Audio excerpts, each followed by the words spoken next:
My name is Dr. Henry Lustiger-Thaler, and I am here today to interview Rabbi Greenwald. This is a joint interview with the United States Holocaust Memorial Museum and the Amud Eish Memorial Museum in Brooklyn. Rabbi Greenwald, if you could just tell me, to start our interview, the town and country that you were born in and your date of birth. Okay. I was born in Hajdú-Nánas, spelled Hajdu-Nas,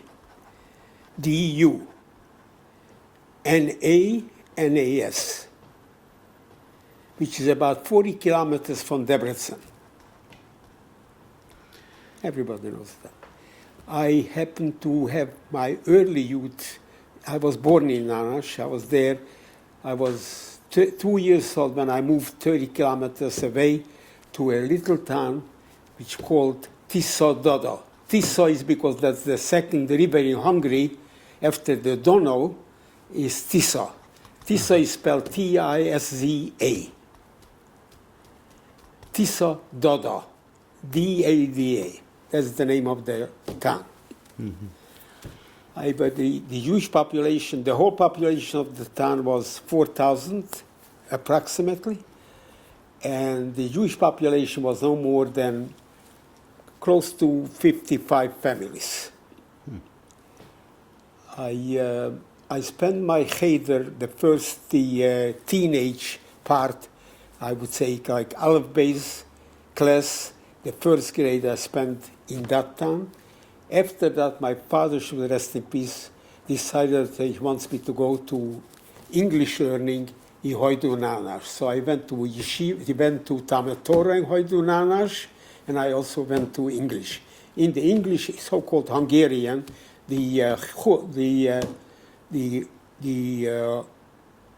morning 8 to 12 was the time for the English by the Hungarian learning.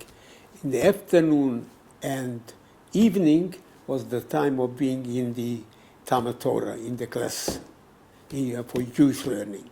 Mm-hmm. I spent there 1 year, and I was all of 7 years old.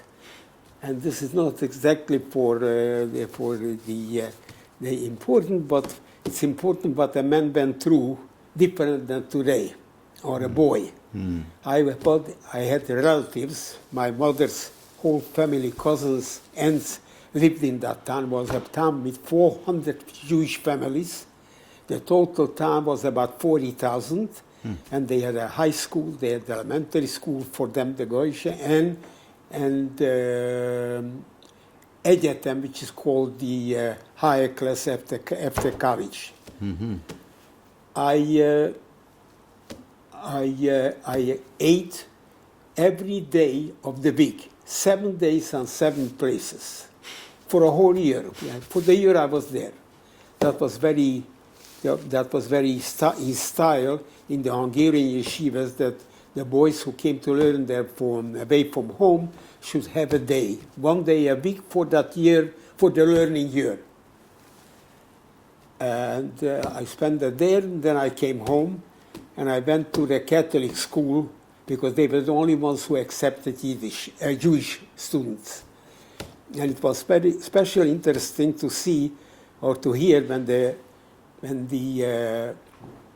father, who was actually the leader of the Catholic religion there, he came to give the so-called religious order. And they started by world creation, just like we start, Lahavdil, and they also came to the Abraham, Isaac, and Jacob, and after a while they deviated to their way. And interesting. Then I had to sit there. I listened, and if they sometimes when I couldn't sit still, if they asked the Gentile fellow who was Jacob, was he a son of Abraham or this? So he answered the opposite way. So Greenwald, what was the line? So I told him Abraham, Isaac, and Jacob, and then after that the 12 children of him. So but the result was of that when we went out for recess, this fellow who didn't have the right answer, and I answered his question, gave me a couple of good beatings. All right. So next time I knew that if they ask somebody, and if they the man who makes the religious teaching, I shouldn't answer any questions. If he wants me to know what's what, I will definitely talk to him in private. But I don't want to get beaten up. That's only for a side expression. That's a good story. And I was home for the third year, fourth year, fifth year, and I became in the sixth grade. The main teacher, they had two teachers. A lady teacher was the first 3 grades. The second three grades were a man teacher. Man teacher saw my father and asked them if they would want to sponsor me in the upper grades after elementary. What is that called here? After middle school here. Yeah, middle school there, whatever it is.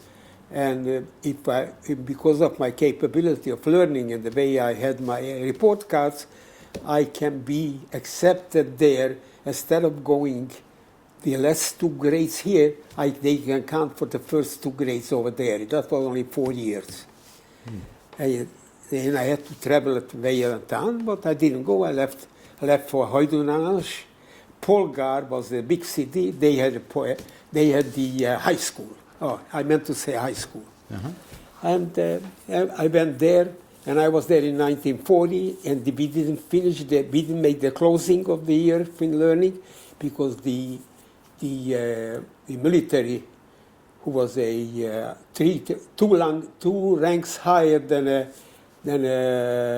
I would say he was a major. He was higher than a major. He had his office there, and he requested that the school should be given over for the military to be there, because they came there.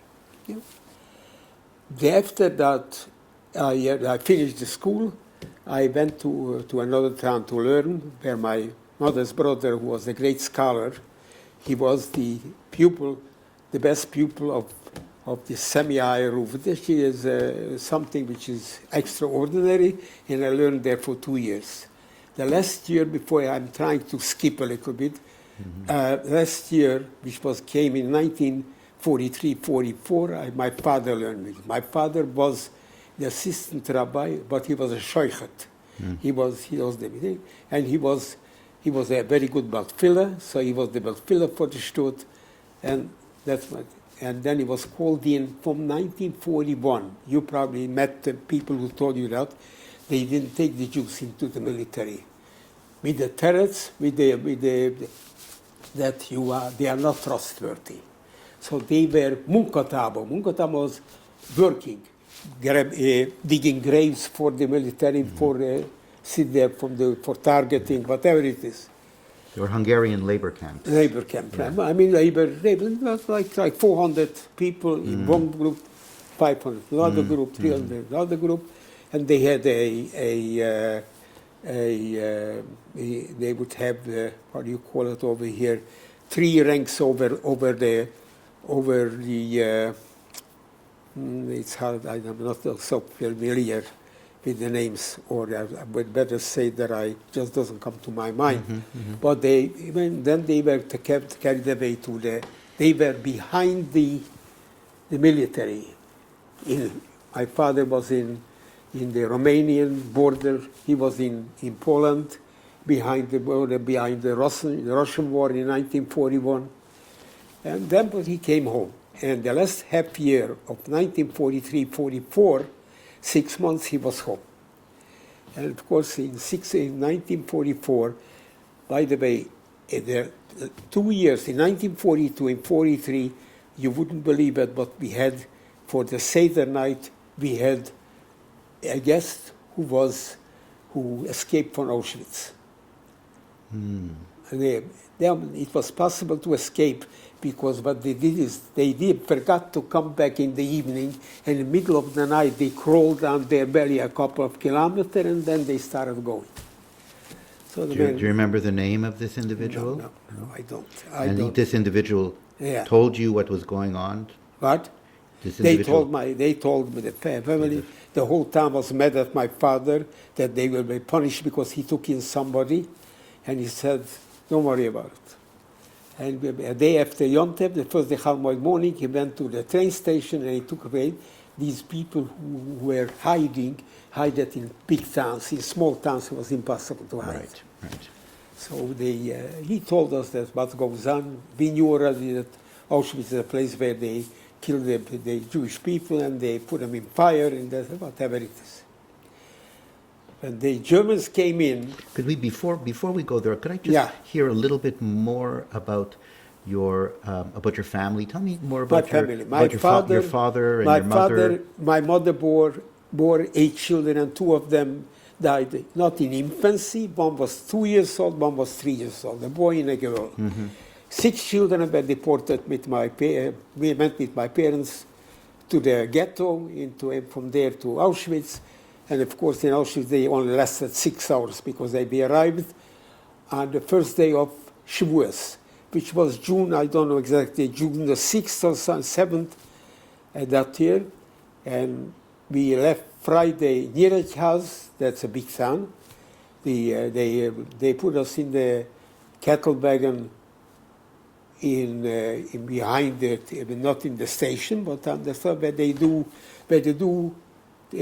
pack in all kind of different things.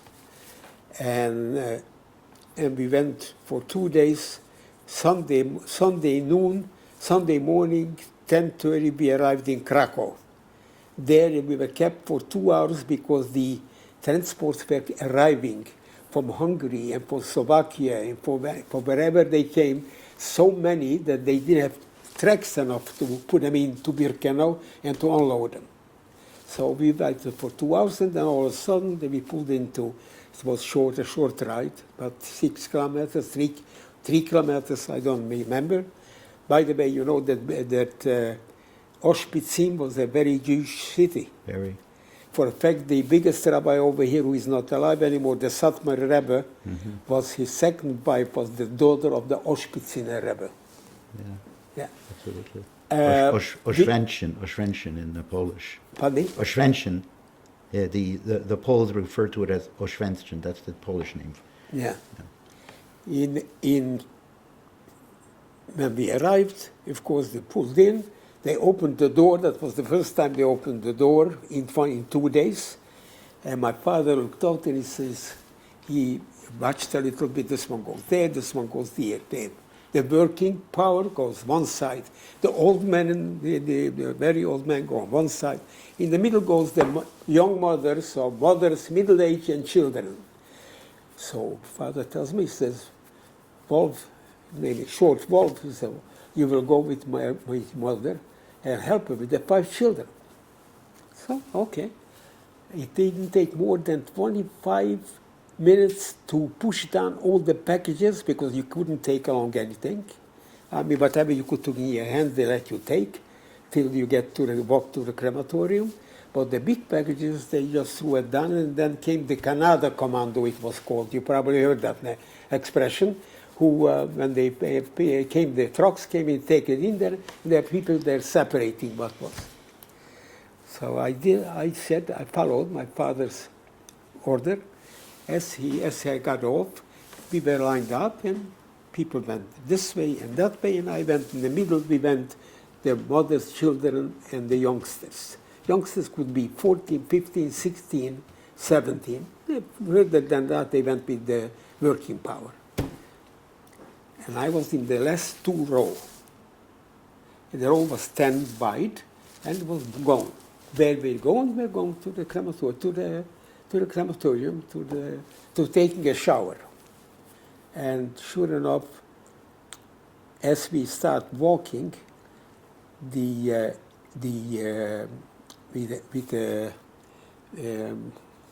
what do you call it? When you blow a whistle, with the whistle. Mengele was standing there and was not talking, but he said,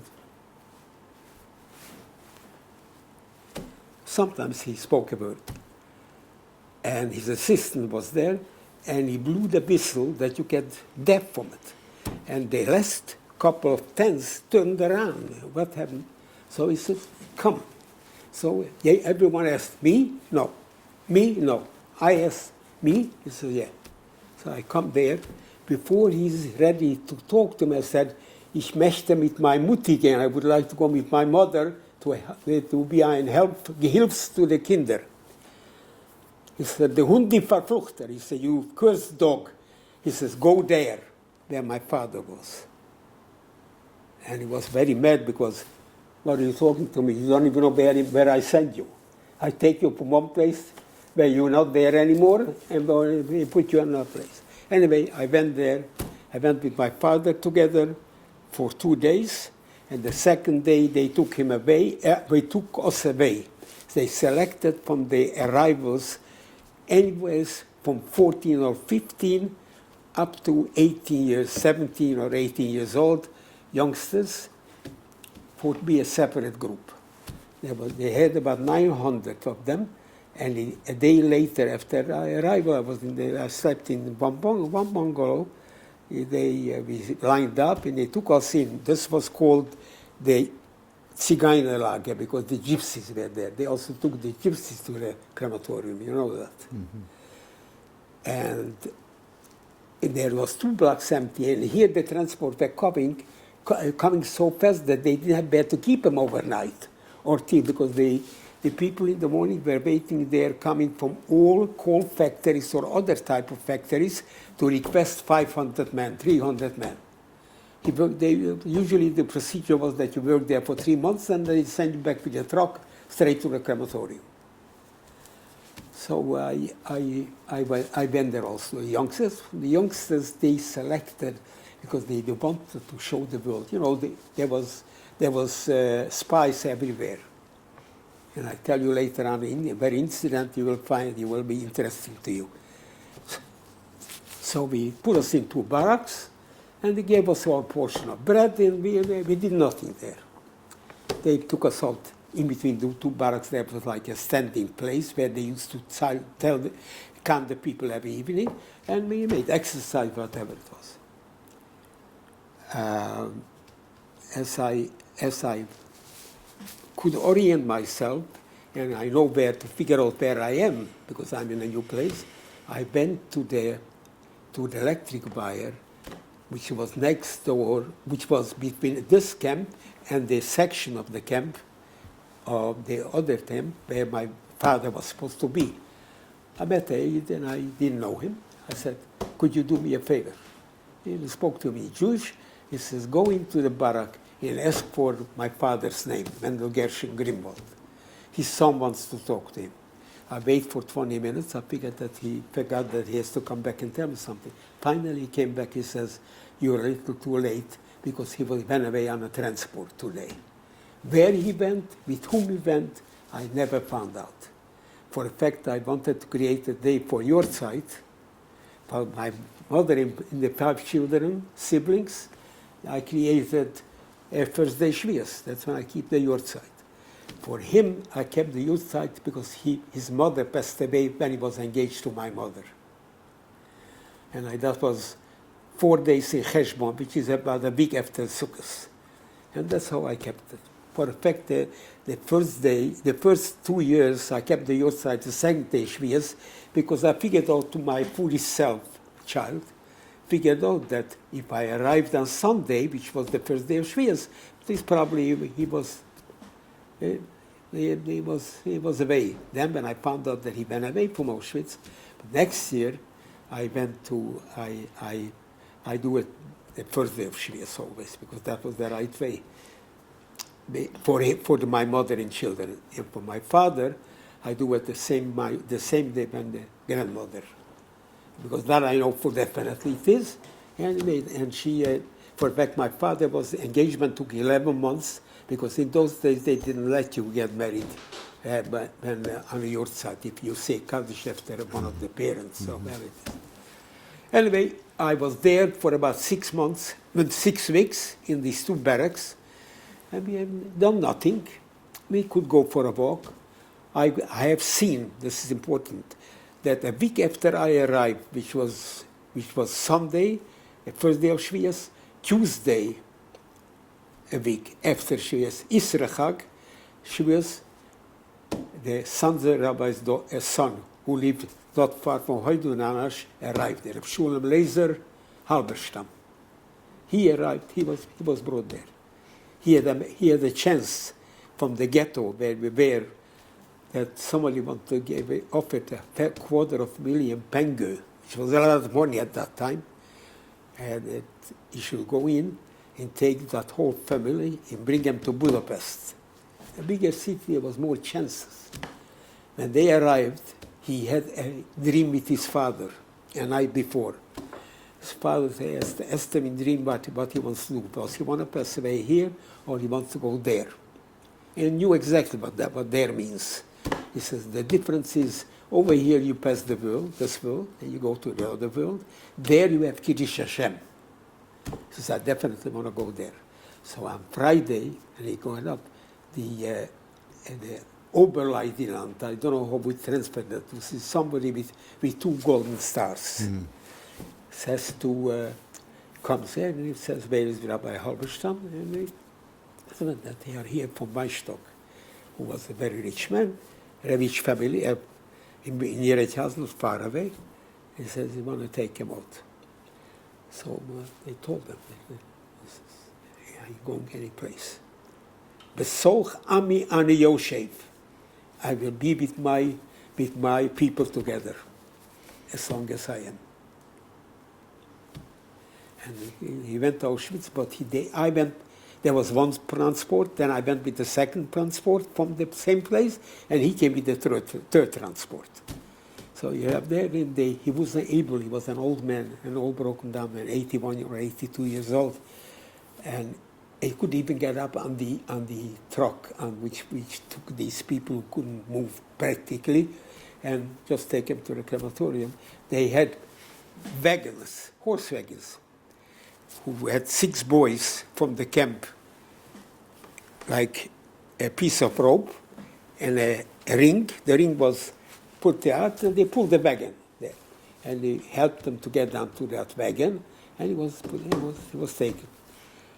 When he arrived there, so they told him, get on the rest. There was a man there who ran away from the Munkotabor, I mentioned to you, the working soldiers. Mm-hmm. When he ran away, they caught him. They got him into in a very strict jail next to Budapest, and he was the first one to be deported from Hungary to Auschwitz. And when he arrived, they put him into the Sonderkommando. You heard that expression already? Mm-hmm. Sure. So the Sonderkommando, gewalt the rabbis do. The Rebbe, he turned around.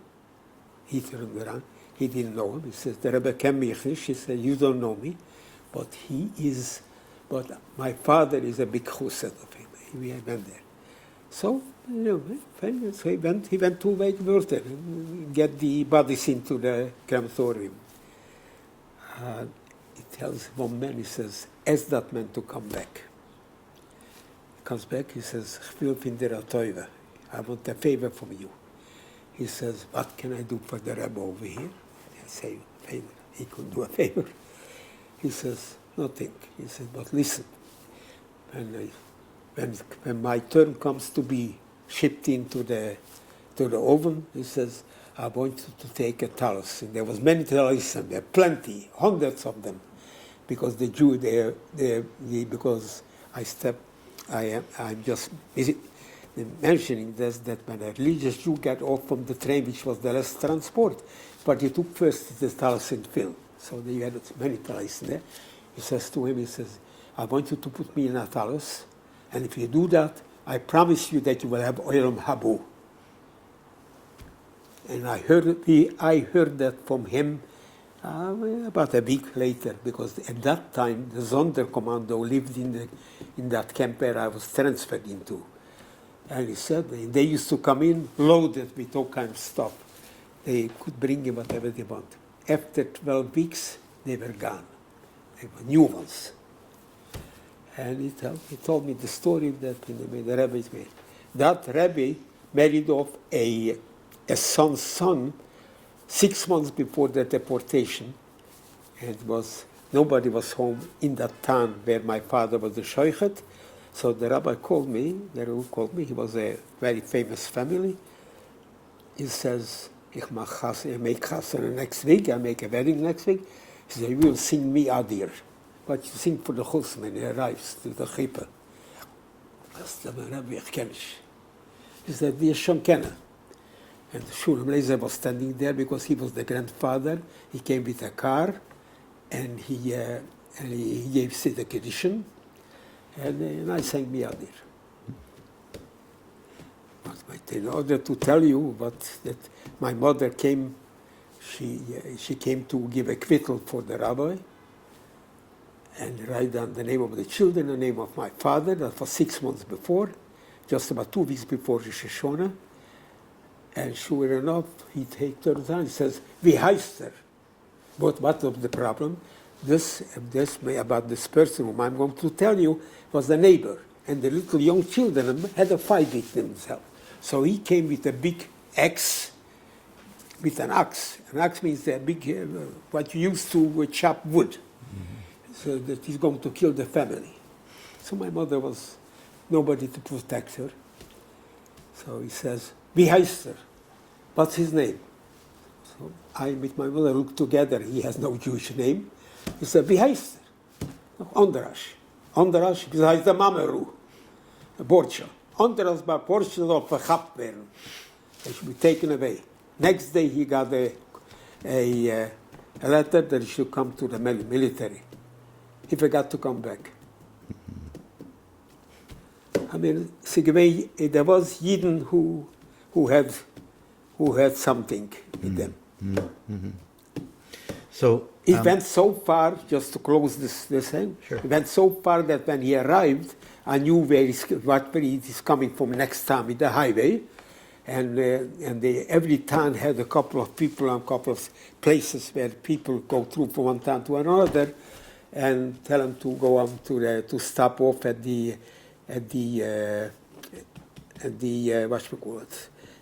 main where the office of the town. And he knew it exactly happened. I didn't say nothing, but the man saw a car coming. He just directed to the cab there, and the Marie came out. So he says to him he wants papers. So I stepped over. I was a youngster. I was 14 and a half. Not quite 15. I turned 15 2 months later. Sure enough, I tell him, "Sir, sir," he says, "this old man is powerless. He can't do nothing for you, but one thing I want you to do for your own sake. Don't bother him, because if he says something, there is listening ear up there. Remember what I told you. I mean good for you." He said, "No, I don't want to do nothing. Just, I was put here to look at papers. No spies." I said, "For all these papers," says that man, the gabber. He said, "In that case, he can go." After what I told him, it had such an impact on him that he was glad to see that he's out of sight. And he went into a Jewish home, and then he came afternoon, he came to the Vorspiel. Mm-hmm. Okay. Now I want you to ask me, sure, where do I start further? Okay, so let's go back to your time in Auschwitz. Yeah. So tell me more about the experiences you had in Auschwitz, what you saw. Okay. And when I arrived in Auschwitz for the first, I would say 4 weeks after I was transferred to the next department, and when I was separated from my father, they did nothing. They gave us 3 times a day to eat, and that's all. When I went into that Sonderkommando room, there was a big ballet there, a big uprising. What was it? They caught me 2 others, and the Lagerelster, which means he's the head of all the people who are in charge of the barracks. There was 30 barracks there. Now that means to say was in that camp alone must have been about 15,000 people. They 500 to a barrack. That he's in charge, and he took us in with the packages what we got from these people. They were glad they can give it to us because they going back tomorrow to work and they can have new. And I don't know, I think I will describe it to you. How did they heat it then? They were very, in mechanism, they were pretty much ahead. There was a laying chimney built, and it was two sections. In the middle there was a separation. The one side, one end was in fire, but in the chimney went on the other end in order to get the heat through. And the one from this side, the fire was put on from the other end and the chimney over here. And on that one, I'm using this just to show that he called over two of the people that should hold the two hands and the 2 feet, and he took a rubber pipe, which was not easy, but was pretty heavy, 25 and 3 over the head. I don't have to tell you how I felt, and what we'll tell you now, it will amaze you, and you should write about it. We were standing outside to be counted. The Mengele came to town, and he saw the bandage over my head, and some of the bandages from the face, whichever way, hands. He says, what goes on over here? So they tell him that they caught us going to ask for food, and the Lagerältester decided to. He says, stop, call the Lagerältester. Listen to this. Mengele. He said, call the Lagerältester. Finally they phoned him, and he called them, and salute. He says, wer hat dir gesagt, dass die soll schmeißen?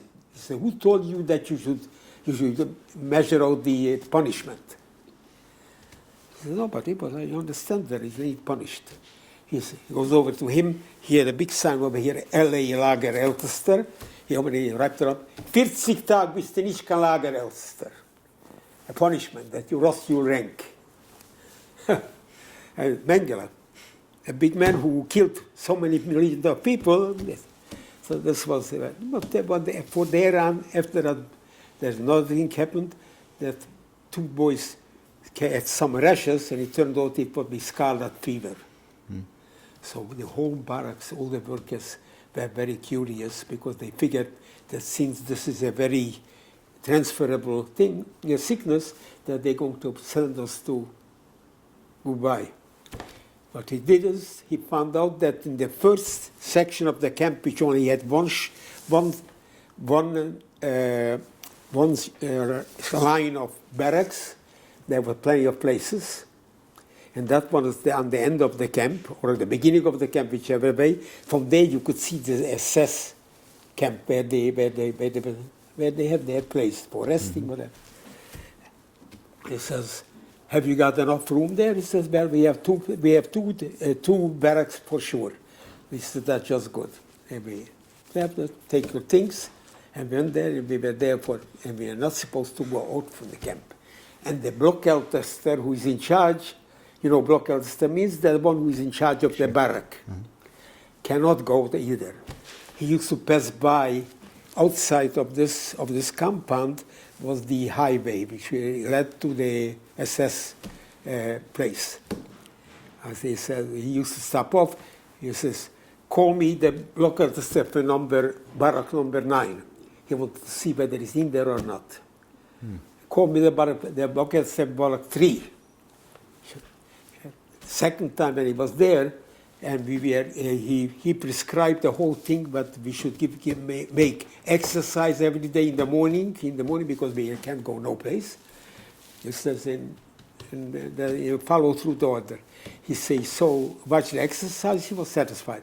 He called for the Blockältester of number 3, of barrack number 3. He wasn't there. And finally they located him, and he gave him a punishment also. Because he was not supposed to leave the barrack. Anyway, when it came to a time, then all of a sudden, the transport started to come. There was like a little stoppage. There was no more transport from Hungary, no more transport from Slovakia. The Lodz is a big city in Poland. One of the biggest Jewish populations, one of them, only 3 or 4, Krakow and Warsaw, and Lodz, and there was some others. Lodz had a ghetto of 250,000 people, and they started to bring them in to Auschwitz because they saw already what the handwriting on the wall. Because they coming from east, from Russia, they were losing. Anyway, that was they came there, and we used to be outside on free time. We had nothing but to do.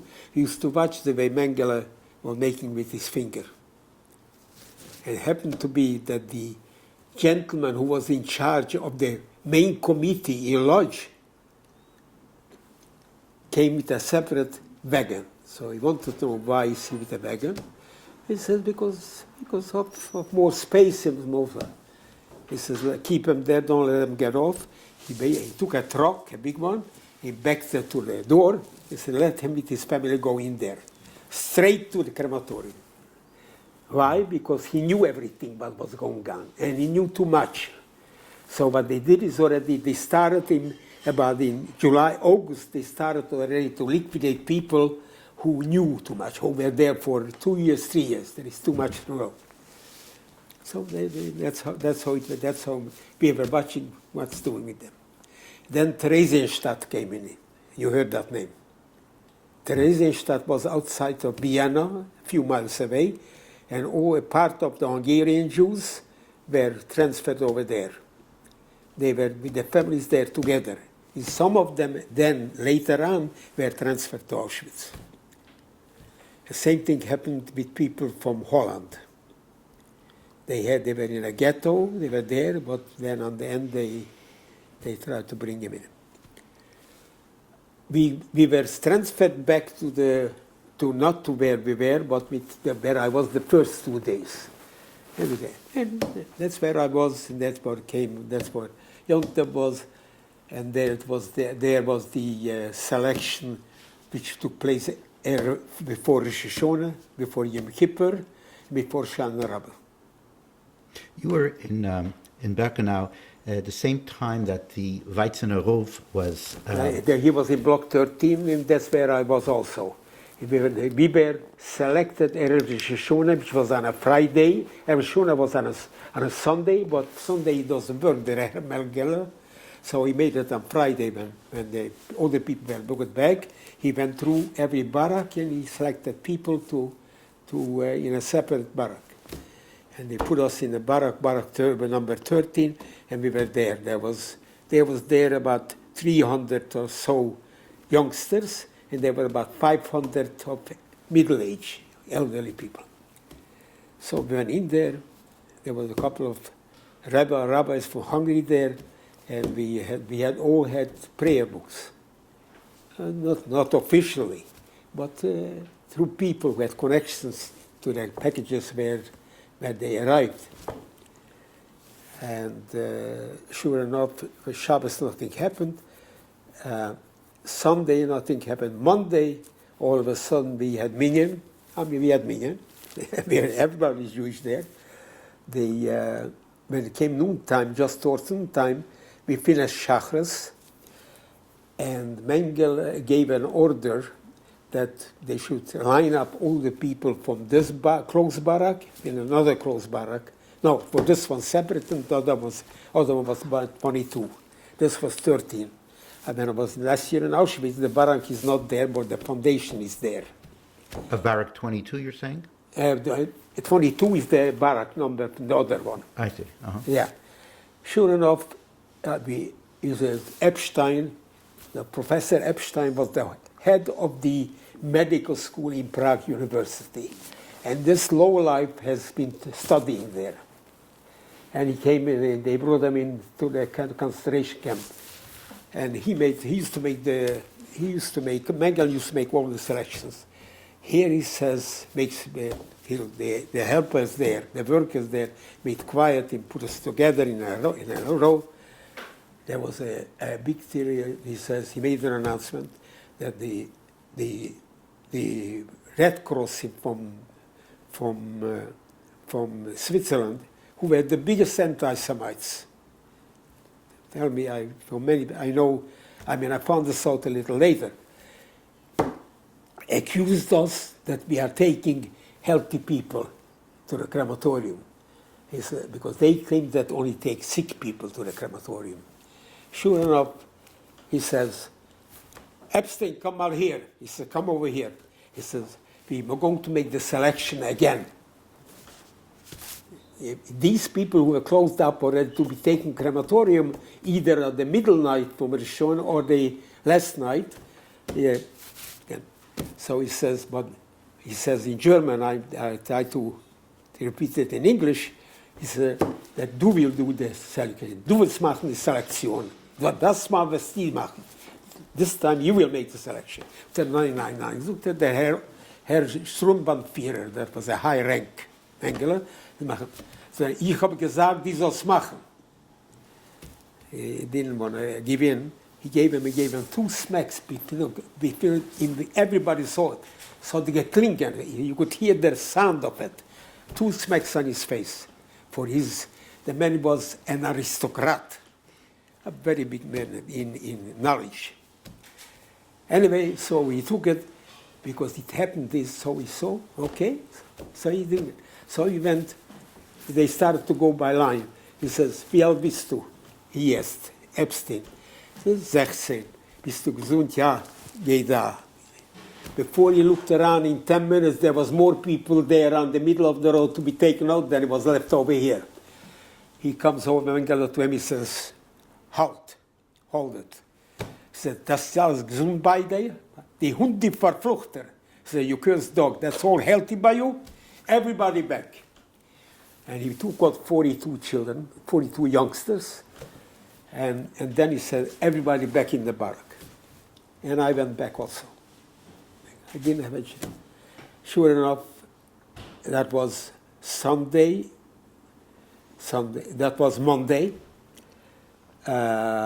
Monday, the assistant block leader was also a newcomer to Auschwitz, but he come from the Carpathen, and a lot of the Carpathische youngsters were then in that group. He says to him, he says to the Carpathische youngster, he says, make sure that you take care of them. But he did this the first day of Rosh Hashanah, the first night.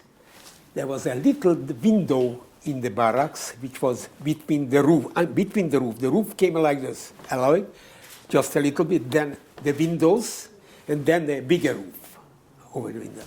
So they opened that window, and he put out about 40 or 50 people and let them go, because there was no names and there was no numbers there. The transport came so fast that they have no time to do a registration of them. So next day we done Chachras, and after he left, and we quieted down, the people came in and tell us that we will have shofar. Somebody brought the shofar. Rabbi Meisel is here. So he came in. He came in with 2 people. He was not afraid. There was no Mengele was gone or Pinnakamp. He says he gets up on that so-called laying chimney because he was higher up. He says, I said the Bruch in Shofar so many times today already in every barak that I want you, one of you who knows how to conduct it, please help me. You be the Bruch, I will blow the Shofar. I held my hand because my father was the rabbi in the town, was the Shofar. He done Misep, my father done Shachris, and he was the Baal Makre. You know what the Baal Makre is? Mm-hmm. And the one who says Tekiyu, Teriyu. And sure enough, I said to him, he says, come here. I went there. He says to me, I had a machzer. I said, Mina Meitzar. I said, Balamatseya 7 times. You know, all the things what I have to say. And I made the broche, the both broches. You can understand what I made? Being there where I was.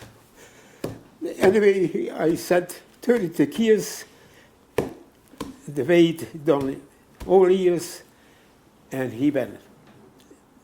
He didn't blow 100 kiyas, because actually 100 is everything together, before the Shmiras, after the Shmiras. So then we had to go back. And when he finished, he left. Somebody from the working camp, who was the Lagerschreiber, he was from Munkac, from Slovakia then. He had a nephew in my block. And he found out, so he called him over. He said, Leiby, here's an envelope. He threw it over between the electric wire. He says, go to your man who keeps track on the amount for the people and give him this and tell him he should take out one man from here.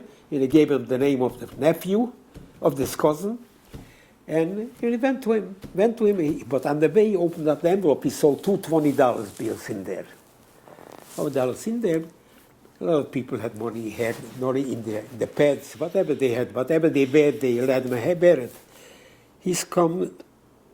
He says to him, I want you to take off two people from the count of this barrack, no name, no number, and put them to another one. He did it. He gave him the $40. He comes by 2:30 after Shemoneh Esrei. He brought us coffee. They should drink that coffee for all their life, as many as there are. He said, as I came to the door, this was a closed block, and the foyer, we had only two small doors going in and going out, going out and going in. And here in the foyer, they gave out any food, and you would go out and pick yourself, and you had to go in.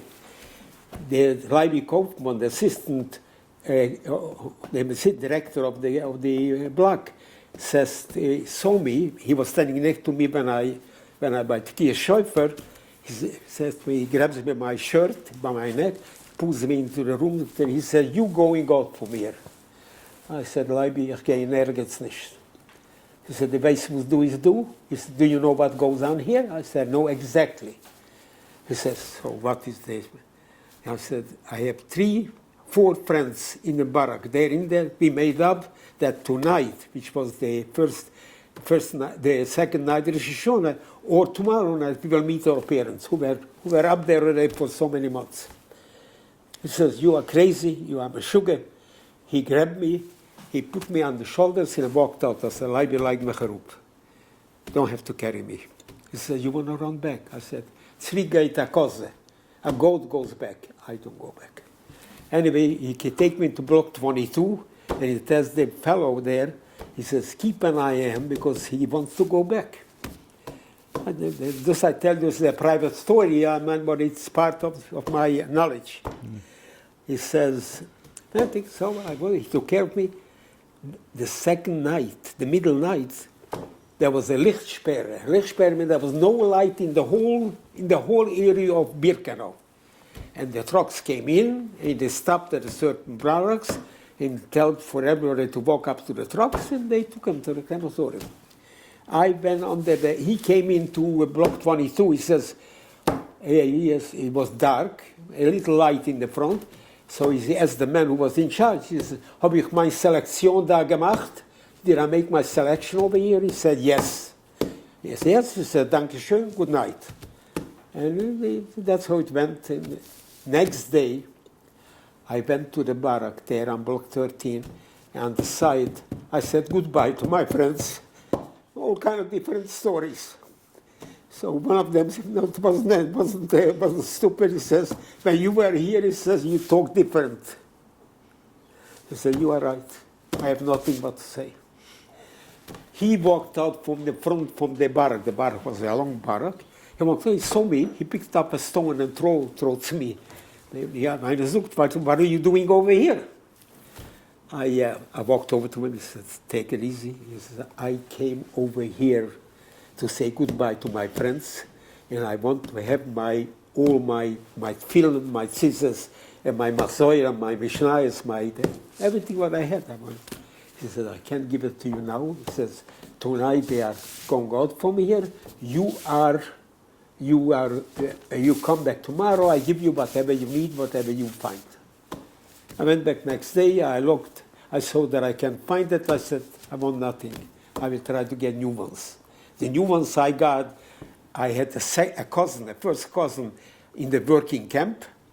and he went to work at the place where the workplace was, and people from the Sonderkommando, those who selected the packages, they met there, and one of them who worked there was the house doctor of my mother, my mother's family.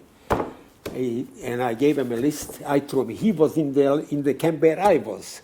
So when he walked out, I gave him a list of what I need from him.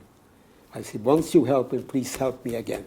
He came, a day later, he came back with the whole package, and I was in gear again. But that was the end of it, and then Erev Yom Kippur. Before we go from there, so Yeah. a lot of this was occurring between Block 13 and Block 22. Where did you do the Tekiah Shofar? Keshev was in 13, block 13. The block is not standing, only the foundation. I only found it last year because there's a big sign, 13.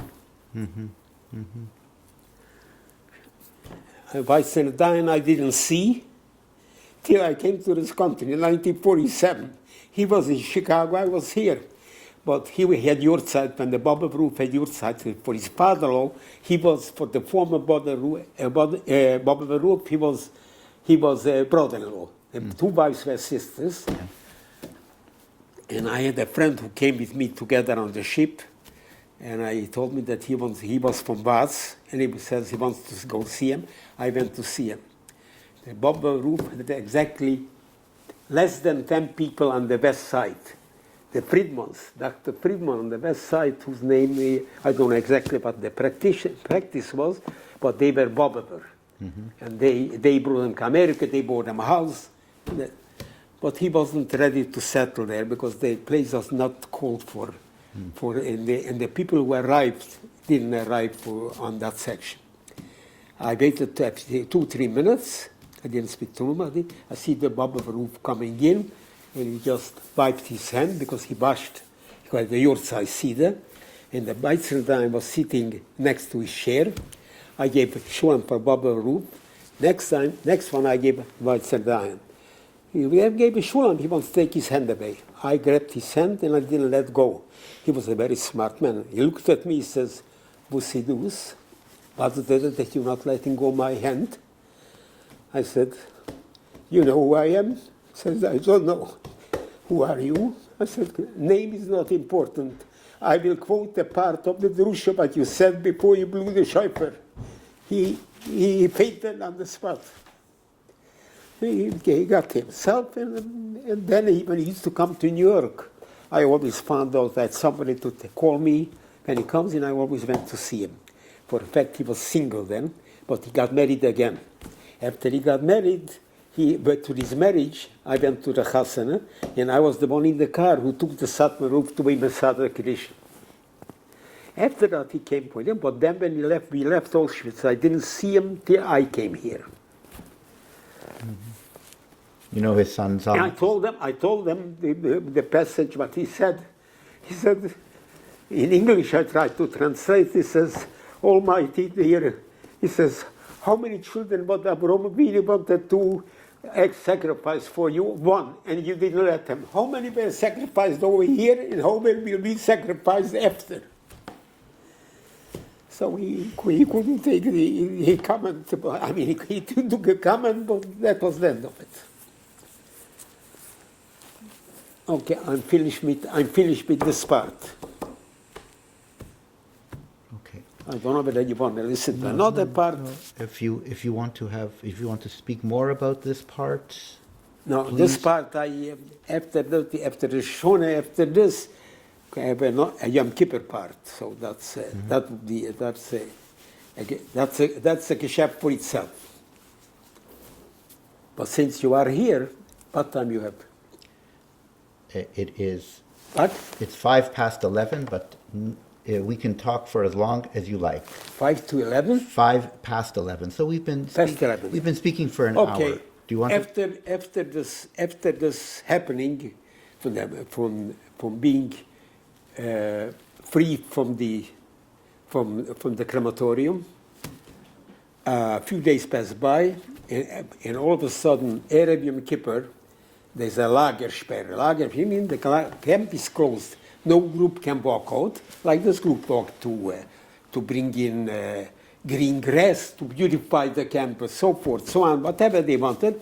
Nobody walks out, and everybody had to got up at the sport place, which was a football place. And Mengele arrived. He walked over to a boy who was probably 2 years younger than I, very good looking and tall. And he called over Epstein, his former dean, and he tells me in German, he tells me, but I can translate. He says, bring me a hammer, bring me 2 nails, and bring me a big piece of wood. So he went, he bring it. He took this boy, which I described to you, then above his head, he nailed that to the door of the soccer ball, of the football door, and he told there was nobody being able.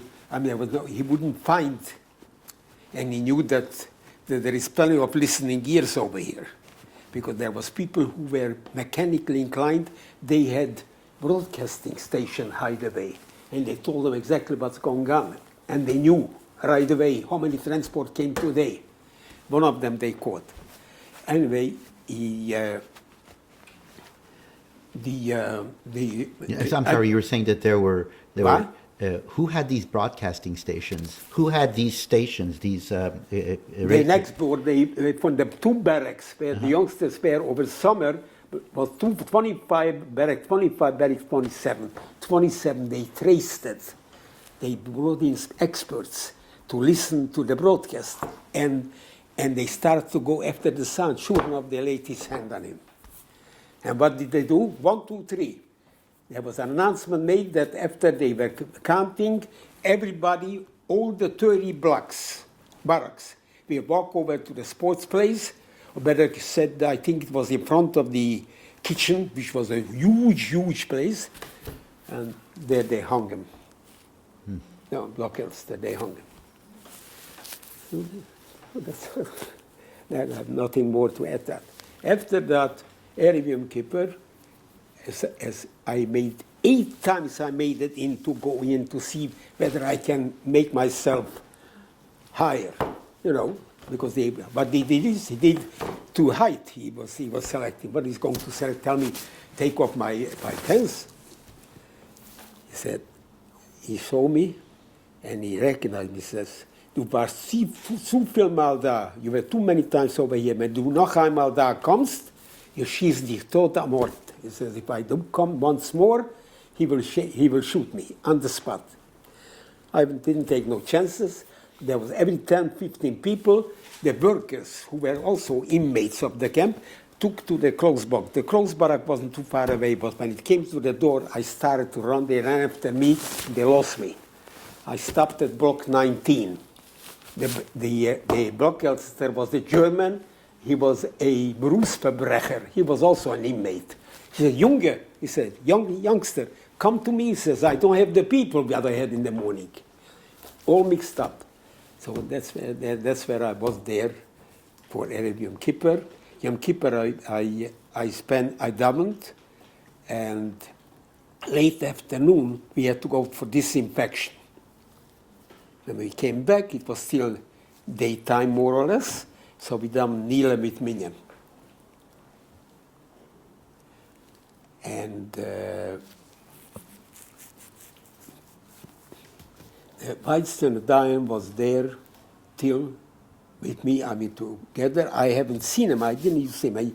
After the holidays, he knew the people who were very from, and they wouldn't eat anything. They ate potatoes baked or cooked in a metal box, and he was distributing them. He used to go to the kitchen every morning. He had a couple of people there whom he knew were working. He took him and 2 sons, carried 3 or 4, what do you call it? Bags? Well, not bags. No, but you bring water in. Oh. a container or a pail. A water container, Yeah. not container. I mean, open the top, a pail. Full of potatoes, and they cooked it and they distributed it to the people. They wanted to see that they should have what to eat.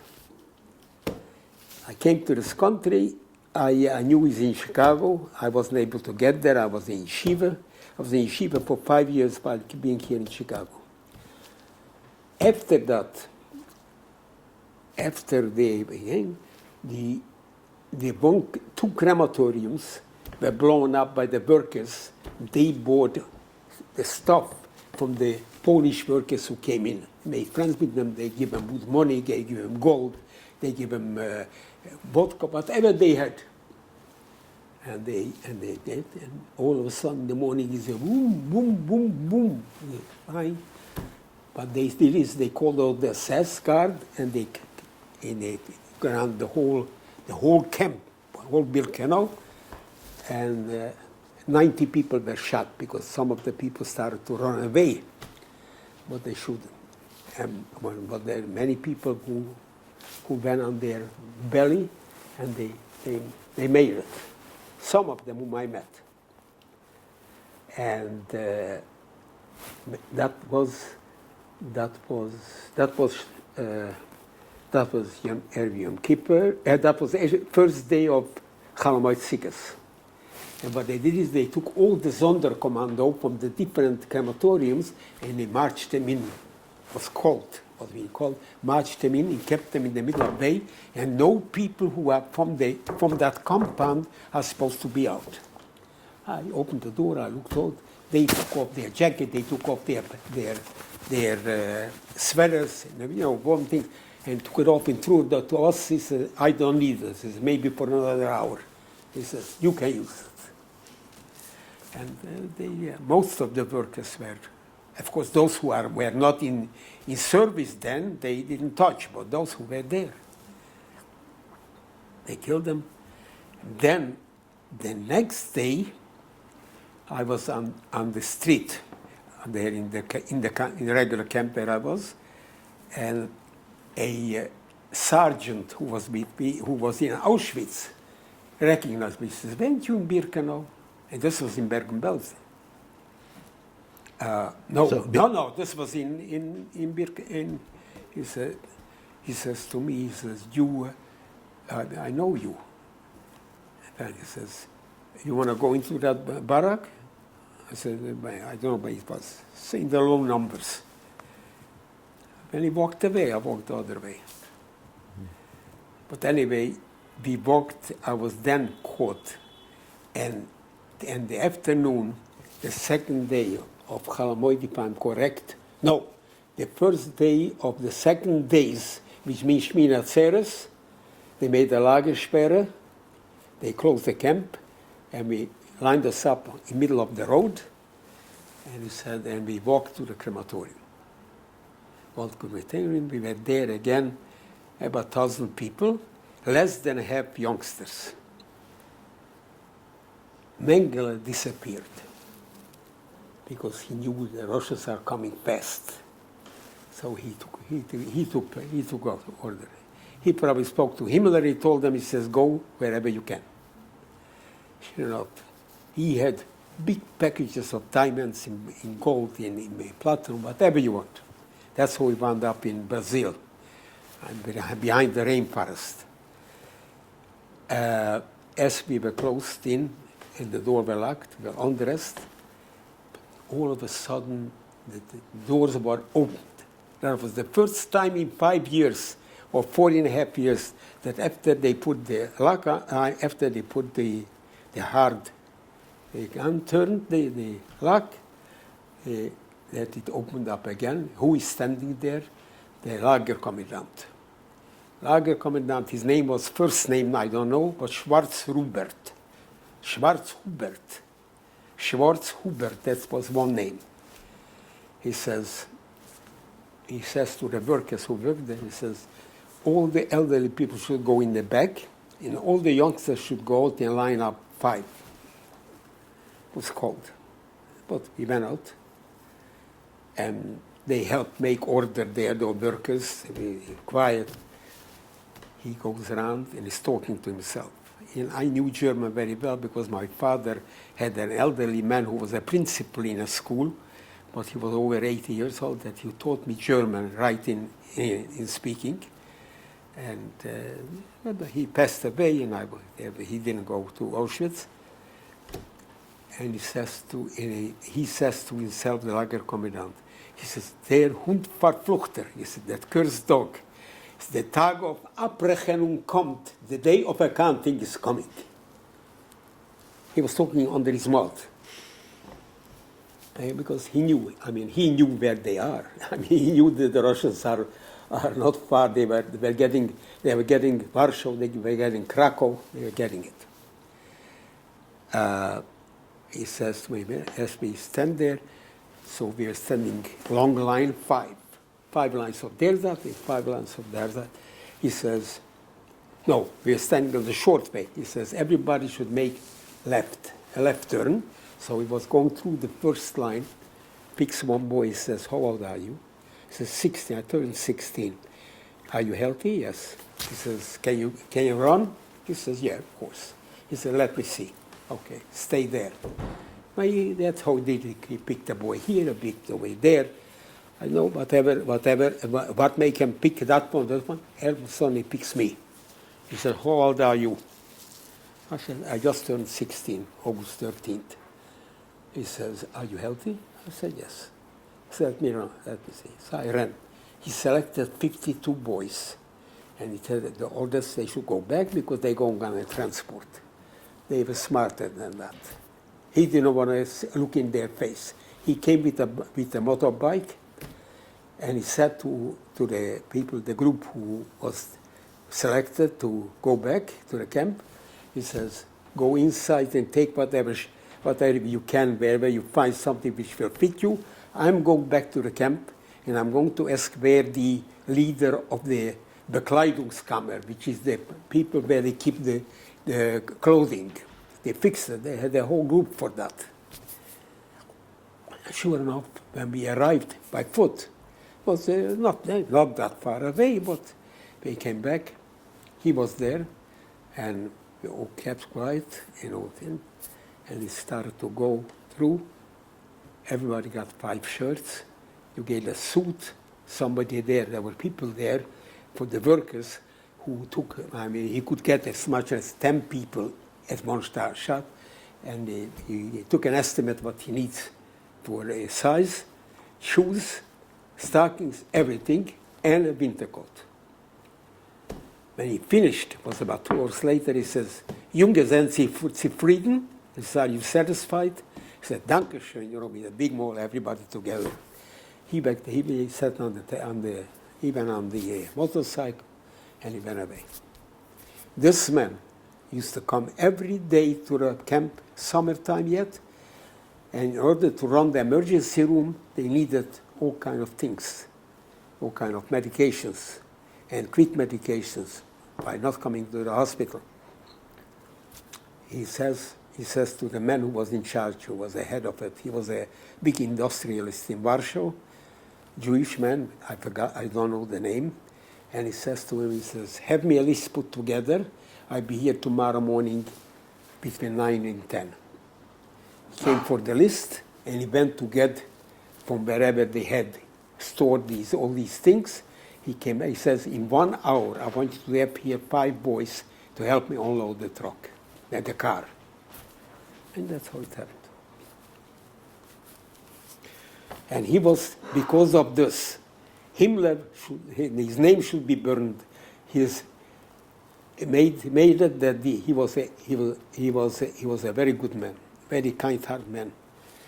He every day, during the summer and during the holiday days, he used to send in 2 small trucks, open back, and get 15 girls in each one of them, and bring them to his place in the SS camp, and we help with the garden, help with the laundry. He had 11 children. We knew already that 11 children, if he has, he cannot be such a mean person.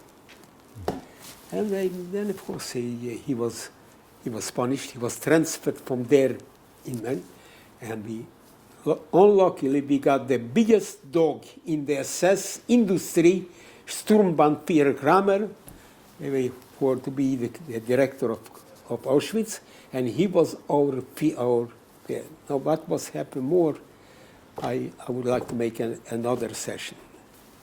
If you want to and if you care. From there, we were there till January the 18th. Again, no work, nothing. And then you were on the march.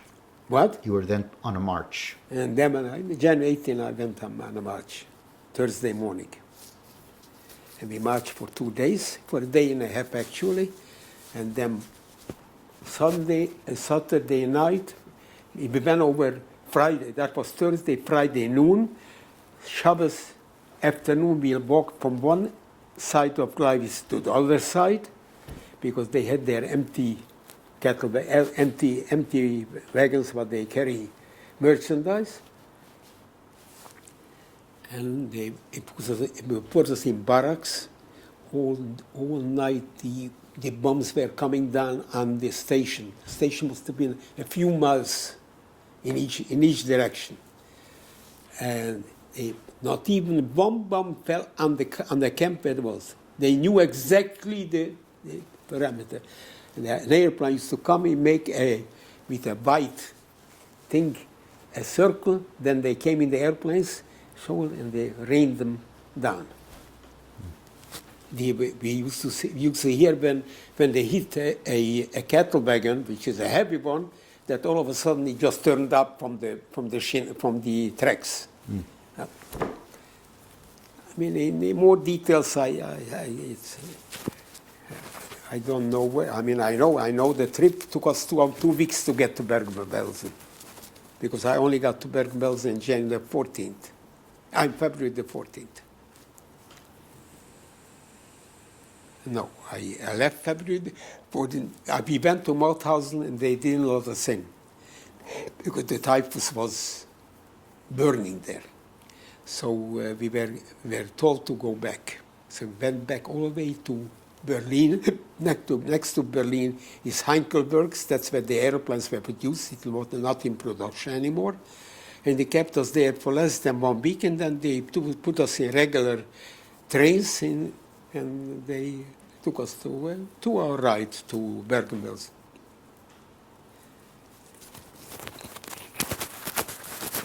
To be able to tell you exactly, and I probably can, what happens, what took place every day. So what we will do, Rabbi Greenwald, is we will stop the interview now, and we will do an extension of this interview at some other time. Oh. Okay. Thank you so much. Thank you so much. Okay. So we will now do a further extension of the interview with Rabbi Greenwald. I would like just to say a few words for closing. Not interested in being a hero, because the Rebbeinu Shalom has picked much better ones than me on the hero.